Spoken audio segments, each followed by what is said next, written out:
झाले झाले, अजून काय पाहिजे?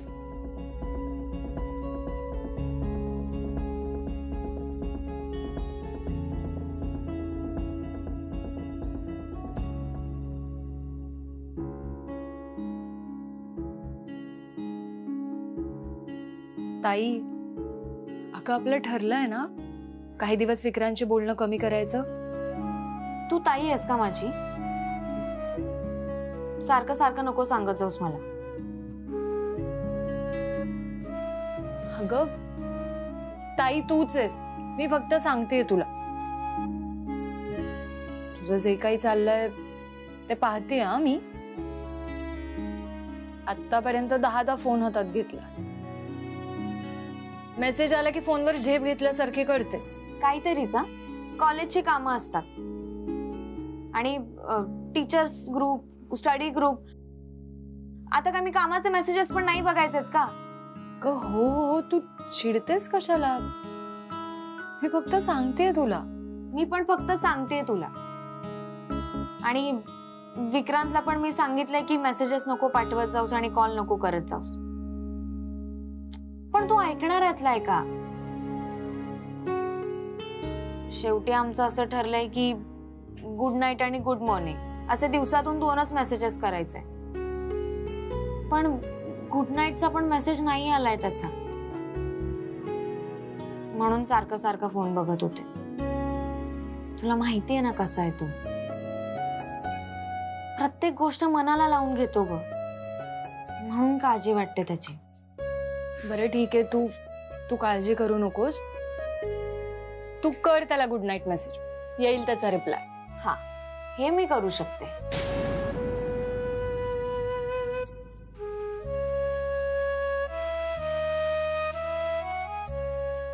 ताई, तुला फक्त माझ्याकडून ऐकायचं होतं ना विक्रांतला मेसेज कर म्हणून? त्यासाठीच थांबली होतीस तू? असं काही नाहीये. तसं काही नाही, सगळं कळतं मला.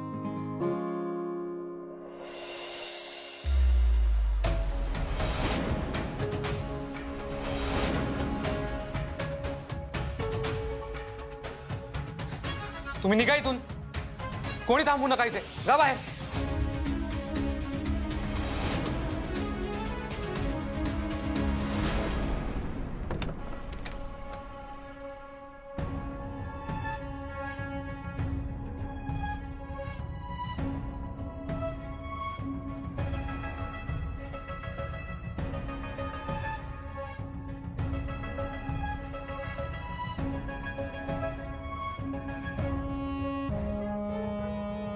होय, काय करताय तुम्ही? हे चुकीचं आहे सगळं. असं लग्न होतं का कुठे? काय समजता तुम्ही स्वतःला? आई, आई थांबव हे सगळं. हे चुकीचं आहे, मला नाही थांबायचं इथे. मला आत्ताच्या आत्ता घरी जायचंय.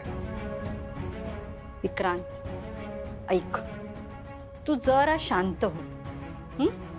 इथे जरा बस आणि मी काय म्हणते ते शांतपणे ऐक. नाही ऐकणार आहे मी. मला नाही करायचं हे लग्न. मला नाही करायचं हे लग्न. हे जे काय होतंय ना ते बेकायदेशीर आहे.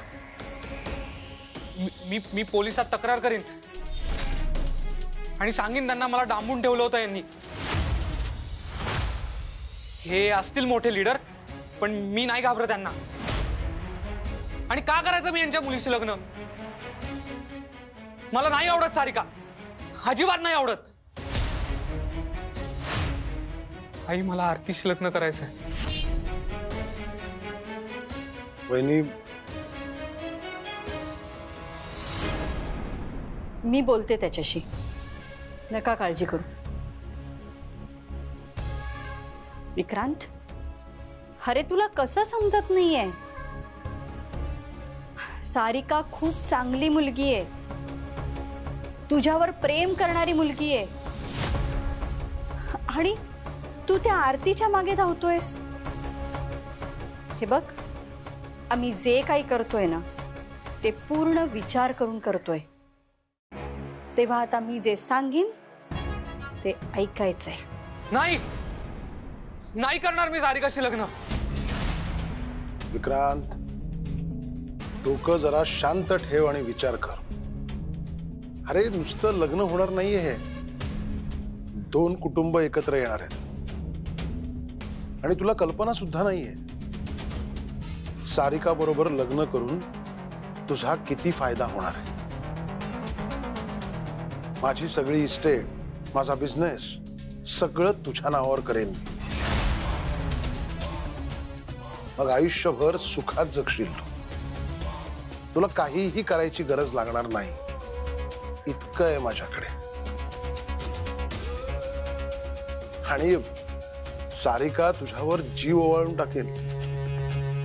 लहानपणापासून तिचं प्रेम आहे तुझ्यावर आणि तू तिच्याकडेच दुर्लक्ष करतोयस. हो, मी दुर्लक्ष करणार तिच्याकडे. लहानपणी घर घर काय खेळलो, वेड्यासारखी स्वप्न बघायला लागली ती. हे प्रेम नाही, वेडेपणा आहे हा. वेड लागलंय तुमच्या मुलीला. हा डान्स काय, संगीत काय.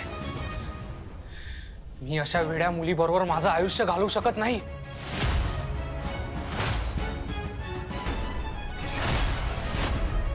वेडी झालीये सारिका. विक्रांत, थोबाड फोडून ठेवीन जर पुन्हा तिला वेडी म्हणलास तर.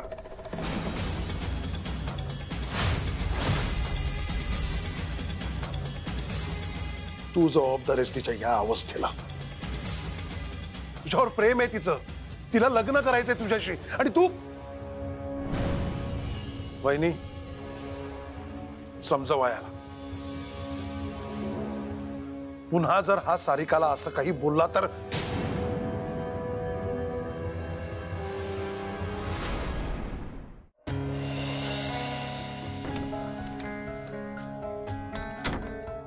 काय मूर्खपणा चाललाय? आई, तू का वागतेस अशी? या माणसाने आता तुझ्या मुलाला धमकी दिली आणि तू काहीच बोलली नाहीस. काय झालंय तुला? का करायचंय हे लग्न? काय हा सगळा 8 तास? तुझ्याशी तरी का बोलतोय? तू पण त्यांच्याच बाजूनेस ना. तुलाच हवं आहे लग्न. मी नाही होऊ देणार आहे लग्न. विक्रांत, हे लग्न होणार आहे. आता गोंधळ घालू नकोस. पण का करू मी हे लग्न? मी सांगते म्हणून. तुझी आई सांगते म्हणून. तुझं भलं कशात आहे हे तुझ्यापेक्षा तुझ्या आईला जास्त समजतं. सारिका तुझं भविष्य आहे. तेव्हा मुकाट्याने मी जे काही सांगते ते ऐक. कळतंय? आणि तुला कोणी हात लावावा, तुझ्यावर जबरदस्ती करावी किंवा बडवाईकांच्या लोकांनी तुला काही करावा अशी माझी अजिबात इच्छा नाही. समजतंय?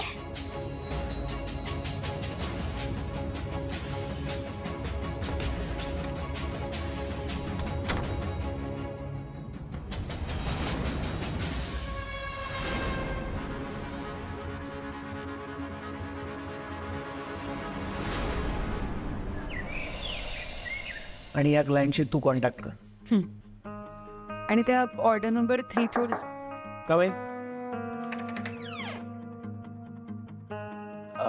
आद्या मॅडम, तुम्ही बोलवलं होतं? अरे दादाने आम्हाला सांगितलं की तो का गेलाय, पण आम्हाला काही ते नीट कळलं नाही. बरं, तो एवढा घाईत होता, चिडला होता, त्यामुळे आम्ही पण काही त्याला फार प्रश्न विचारत बसलो नाही. पण तू सांग ना, म्हणजे काय प्रॉब्लेम झालाय? का जावं लागलं दादाला? काय ना आद्या मॅडम, आपल्याला ब्रिजसाठी किंवा जे अंडरग्राउंड कन्स्ट्रक्शन करायचं आहे ना आपल्याला, त्यासाठी काही पिलर्स, कॉलम्स आणि गर्डर्स लागतात.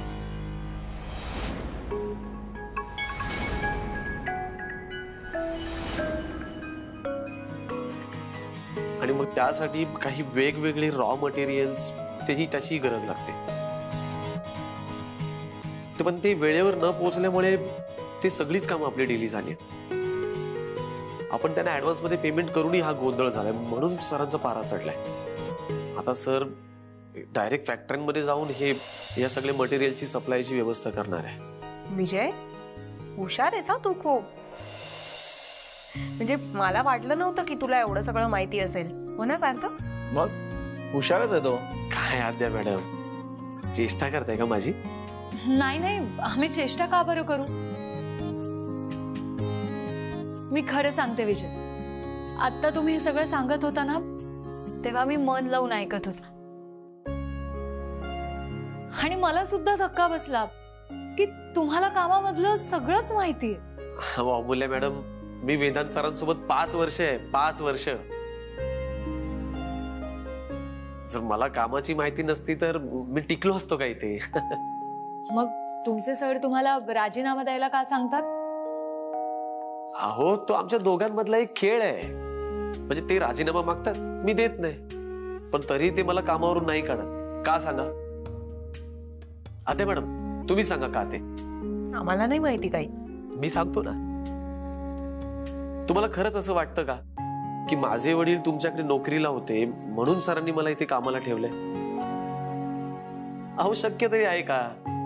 अहो, ज्याला काम येत नाही ना त्याला सर ठेवणारच नाही, मग तो त्यांचा भाऊ का असेल. अहो, मला जर काम नसतं आलं तर मी टिकलो असतो का? तुम्हीच विचार करून बघा. ते सगळ्यात आधी कोणाला कॉल करतात माहितीये? मला. मग तो त्यांचा पर्सनल प्रॉब्लेम असो की हो हो हो विजय, बस आता. मला एक सांग, तुझे वेदांत सर 2 दिवसात येतील की अजून जास्त दिवस लागतील? म्हणजे आता ही सगळी कामं मार्गी लागेपर्यंत तरी सर येणार नाहीत.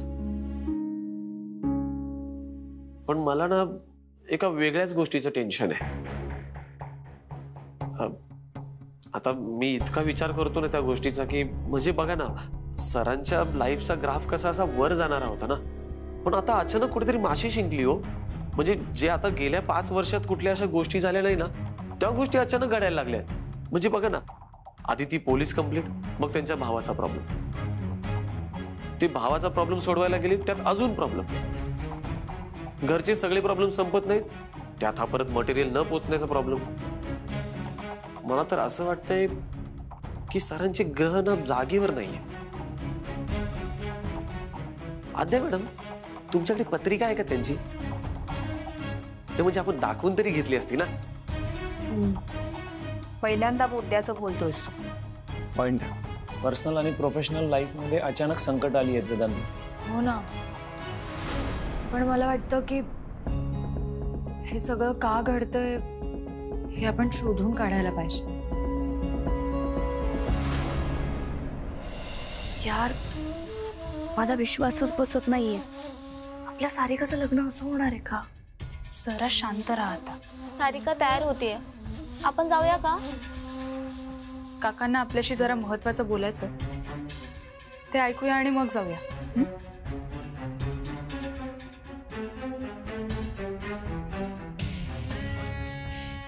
मला तुम्हा सगळ्यांशी थोडंसं बोलायचं आहे. इथली एकंदर परिस्थिती तुमच्या लक्षात आलेली आहेच. तेव्हा आता आपण सगळ्यांनी मिळून हे लग्न सुरळीत पार पाडूया. कोणतंही विघ्न येता कामा नये. सारिकासाठी हे लग्न होणं किती महत्वाचं आहे हे मी वेगळं सांगायची गरज नाही. पटतंय ना मी काय म्हणतोय ते? अहो, मी काय म्हणते, मी बोलतोय ना, मला माझ्या पद्धतीने हाताळू द्या आणि तुम्ही यात पडूच नका. तुम्ही सगळ्यांनी तुमचे मोबाईल स्विच ऑफ करून माझ्या माणसांकडे द्या. काळजी करू नका, कोणताही गैरवापर होणार नाही. तुमच्या मोबाईलला हातही लावला जाणार नाही. आणि तुमची राहण्याची व्यवस्था केलेली आहेच. तरी काही हवं असेल तर आम्हाला सांगा. काका घरी एक कॉल करू का? तुमच्या घरी निरोप मिळालेला आहे, तुम्ही आमच्या बरोबर आहात म्हणून, तेव्हा आणखीन काही सांगायची आवश्यकता नाही. आता मोबाईल जमा करा. आणि लग्नाचे फोटो नाही, म्हणजे सारिकाने विचारलं की फोटो काढायचे तर त्याची सोय आम्ही बघू. तुम्ही कुणीही कुठलेही फोटो काढून कुठेही पोस्ट करू नयेत म्हणूनच तुमचे मोबाईल ताब्यात घेणार होतो. एवढी खबरदारी आम्हाला घ्यायलाच हवी. आता इथून पुढे कुठलीही बातमी इथून बाहेर जाता कामा नये. उद्या लग्न लागल्यावर तुमचे मोबाईल तुम्हाला परत मिळतील आणि तुम्हाला घरी सोडण्याची व्यवस्था केली जाईल. सारिका तुमच्यावर किती प्रेम करते तुम्हाला माहितीच आहे.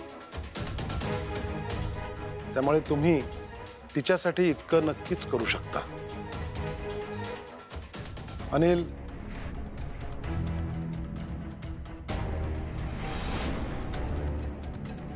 तुम्ही द्या.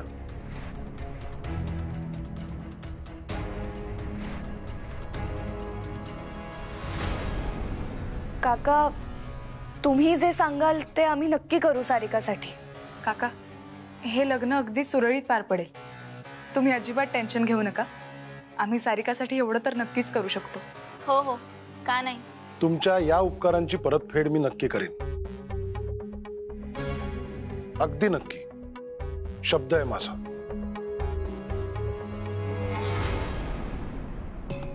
हे लग्नाचे कपडे घालून बघ. नाही तर टेलर आहेच बाहेर. मी नाही घालणार. मुकाट्याने तयार हो. हे बा, आता विरोध करून काही उपयोग नाहीये. सारिका तयार झाली असेल, वाट बघतीये ती. खट्ट्यात गेली सारिका. विक्रांत, बघू दे तिला वाट. वेडी झालीये ती. पण मला वेळ लागला नाही. हा, ते गार्ड्स उभेत ना, त्यांना म्हणावं घाला हे कपडे आणि करा सारिकाशी लग्न, कारण मी हे लग्न करणार नाहीये. आणि मला माझा फोन द्या. मला दादाशी बोलायचंय. त्याला हे सगळं कळलं पाहिजे. मग बघतो काय करतो. दादा जर चिडला ना तर काय होईल रे? तुझ्या दादाला घाबरत नाही मी. आणि काय करेल तो चिडल्यावर? हे काय त्याचं ऑफिस आहे? मी स्टाफ आहे त्याचा. मी आई आहे त्याची. आईकडून राजीनामा मागणार आहे का तो? त्यामुळे त्याची भीती तर मला दाखवूच नकोस. मुकाट्याने तयार हो, मी बाहेर ये. नाही तर बडवाईच्या माणसाने बोलवू का मी?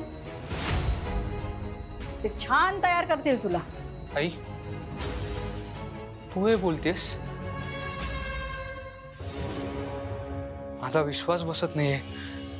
एक आई आपल्या मुलाशी असं वागू शकते, आणि तेही फक्त तिच्या स्वार्थासाठी. माझा अजिबात यामध्ये काही स्वार्थ नाहीये. तू चुकीच्या मुलीच्या प्रेमात पडलायस आणि म्हणून मला हे सगळं करायला लागतंय. आणि मी हे जे काही करते ना, हे तुझ्या चांगल्यासाठी करतेय.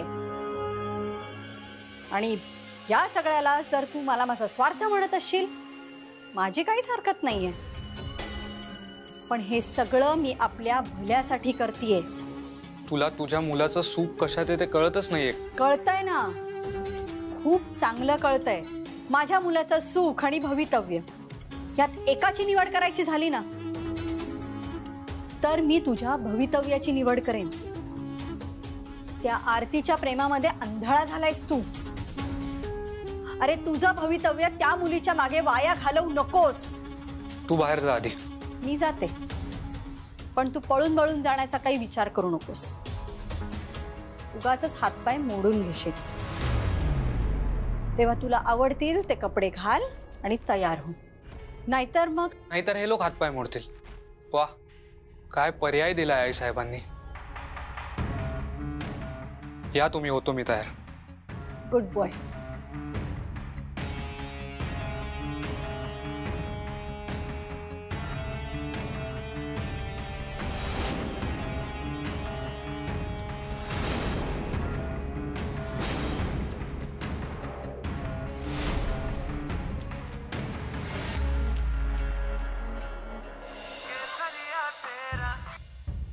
बोल ताई. अमूल्य, तुला आठवतंय मी रात्री म्हणाले होते की विक्रांतचा मेसेज नाही आलाय? अगं, पण तू त्याला गुड नाईट मेसेज केला होतास ना? हो, पण त्यावरही काहीच रिप्लाय नाही केलाय ग त्याने. सकाळी पण त्याचा गुड मॉर्निंग आला नाही. म्हणून मग मी मेसेज केला तर त्यावर पण रिप्लाय नाही. अगं ताई, तूच त्याला बोललीस ना मला परत परत फोन करू नकोस, म्हणून मग केला नसेल त्याने. हो, पण आमचं ठरलं होतं की सकाळी आणि रात्री एक मेसेज करायचा आणि त्यावर उत्तर द्यायचं. मग कामात असेल तो. अगं, वेदांत नाहीये ना, त्याने काहीतरी दिलं असेल त्याला काम. नाही अमूल्य, मेसेज डिलिव्हरच होत नाहीये, ते काही नाही. म्हणून मग मी त्याला कॉल केला तर त्याचा फोन सुद्धा स्विच ऑफ लागतोय ग. मला खूप भीती वाटते ग. अमूल्य, गेल्या वेळा वेड्यासारखं काही करणार तर नाही ना तो? नाही नाही, तो नाही तसं काही करणार. हो, मला पण असं वाटतं की नाही करणार. मी नीट समजावून सांगितलं होतं ग त्याला, रागवले नाही मी त्याला. हे बघ ताई, तू घाबरू नकोस.